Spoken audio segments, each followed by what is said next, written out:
So this is our last question today, and I really like this one. Mark says this: I'm a big fan. I've been a follower of yours since 04, 05.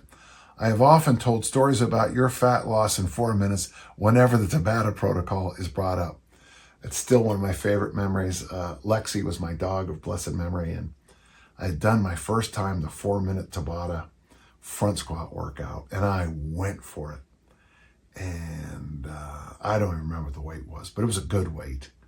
It was a good weight. And I was getting 14 reps in the front squat in 20 seconds with a good weight.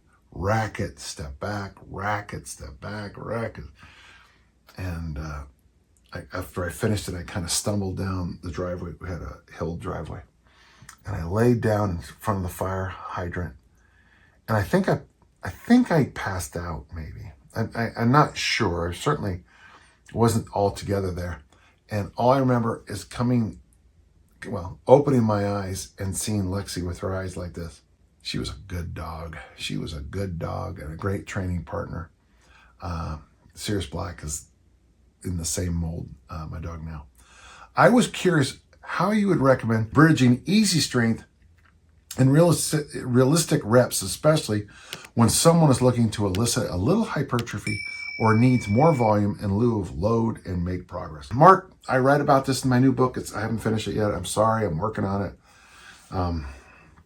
Yeah, it's hard to write a book. It's hard, especially when you got other stuff going on. But really, this is what I recommend. You pick 2 exercises to do easy strength. So I would recommend for most of you to pick bench press and rack deadlift, okay? If you don't have good spotters, make it like incline press. Inclines are a little bit safer if something bad happens, the weight goes that way. So that would be what you do 3 to 5 days a week, 3 sets of 3, 2 sets of 5, 5 sets of 2, whatever. Once you finish those 2, and you're going to use, this idea of you're always going to leave reps in the tank, you're never going to miss a rep. After that, then you step back and you do some hypertrophy work. With the rack deadlift and the bench incline or bench press, you're covering a huge number of muscles. So what's missing? Well, you might want to do some, and this is one of the few times I think lat pull downs lat pull downs have a value, but if you can't do sets of 12 to 20 with pull-ups, I can't, then you could do like lat pull downs. And my favorite style lat pull down is the one that's got the parallel hands like this. Hold it, pull, hold, pull, hold, pull, hold. And that you could get your 3 sets of 12 in.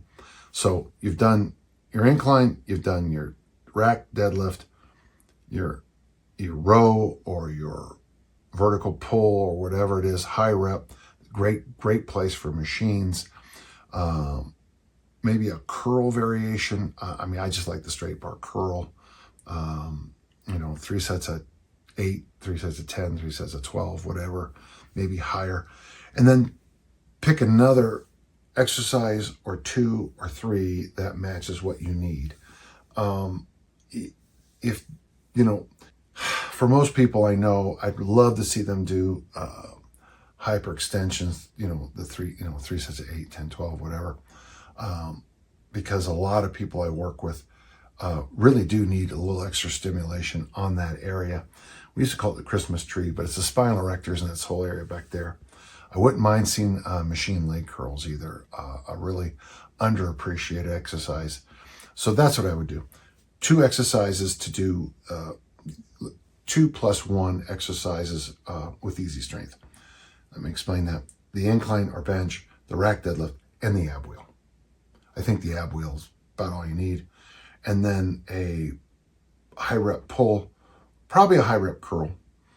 I wouldn't mind a high rep leg curl. I wouldn't mind a hyperextension. And if you want to do skull crushers or tricep work, that's fine. Most people I know don't really need direct forearm or direct calf work because, nature is very funny about your calves and forearms. But that's what I'm talking about in the book. And I think it's really a good program. I certainly haven't run it as long as I should, but I have done that, exactly what I just told you, 3 days in 1 week. And I found it kind of nice. I kind of found it like, okay, I can honestly recommend this. Mark, if you don't mind being my first guinea pig in this study, I'd love to see how you do with that, okay? Thank you.